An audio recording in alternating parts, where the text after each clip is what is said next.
Adolescence is a distinct stage of life in nearly every culture. Puberty is universal, and all cultures recognize that puberty marks a departure from childhood. The journey through adolescence, however, is crucially shaped by the culture or cultures where it takes place.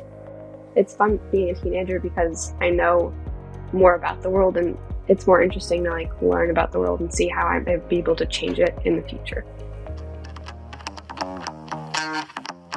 In some cultures, adolescents take on extensive work and household responsibilities to contribute to their families. In other cultures, adolescents spend most of their day in school. Adolescence is often followed by emerging adulthood, a new stage of life from about age 18 to 25, when young people explore possible futures, gradually making their way toward adult roles such as stable work and marriage in the late 20s or beyond. My favorite thing is the sheer amount of opportunities I can create for myself, also knowing that I'm still young enough that I can explore without feeling like I'm taking time out of my career to do so. Adolescence and Emerging Adulthood, a cultural approach, highlights cultural diversity within and across countries. Chapter 1 presents a worldwide profile of today's adolescents and emerging adults, from Asia to Latin America, from Africa to Europe and North America. And it introduces variations within countries in terms of social class, gender, and ethnicity. This first chapter also describes the use of the scientific method to understand and improve the lives of adolescents. Chapters 2, 3, and 4 lay the foundations, discussing puberty and other biological foundations of adolescence in Chapter 2. Examining cognitive foundations in Chapter 3, how adolescents' thinking grows more complex and socially astute. And in Chapter 4, on cultural beliefs, describing the crucial impact of cultural, religious, and moral beliefs. Chapter 5 focuses on how gender is a universal organizing principle of adolescent development, and yet how there are tremendous cultural and individual variations. Chapter 6 zooms in on the development of a sense of self in adolescence and emerging adulthood. One example, we consider how high self-esteem is desirable in some cultures but discouraged in other cultures. Chapters 7 through 12 zoom out to capture the social contexts that impact adolescent development. Adolescents learn important values from their families described in Chapter 7.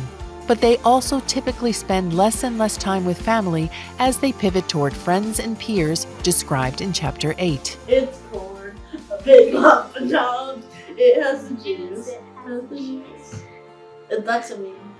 In the course of adolescence, and certainly by emerging adulthood, romantic partners often become an important source of both delight and despair, explored in Chapter 9 on love and sexuality. The ways that school and work prepare adolescents and emerging adults to make contributions to their societies are detailed in Chapters 10 and 11. A few decades ago, media were a pretty small part of most adolescents' lives.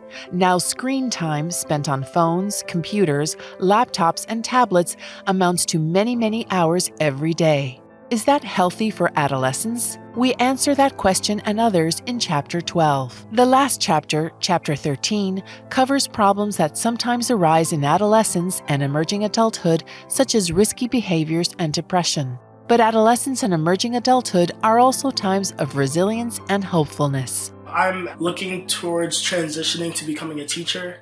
I feel as though if I'm a teacher, I'll be able to give my 100% attention to the school, to the students, making sure that not only that they're learning, but they're also leaving with a positive impact that I left on them. So yeah, I just want to give back. Almost all of us experience adolescence in some form. Everyone experiences puberty. Everyone develops more complex ways of thinking. Everyone relies on family or friends or teachers or co-workers to teach them adult skills. But culture also makes adolescence different within and across countries. Culture fundamentally and dramatically influences how we experience adolescence, from how we interpret the physical changes of puberty, to the gender and sexual norms we learn, to how much education we receive, to the media content we use or create, to the challenges and problems we may face. Adolescence and Emerging Adulthood, a cultural approach, delivers a deeper understanding of young people's developmental journeys and a richer understanding of ourselves.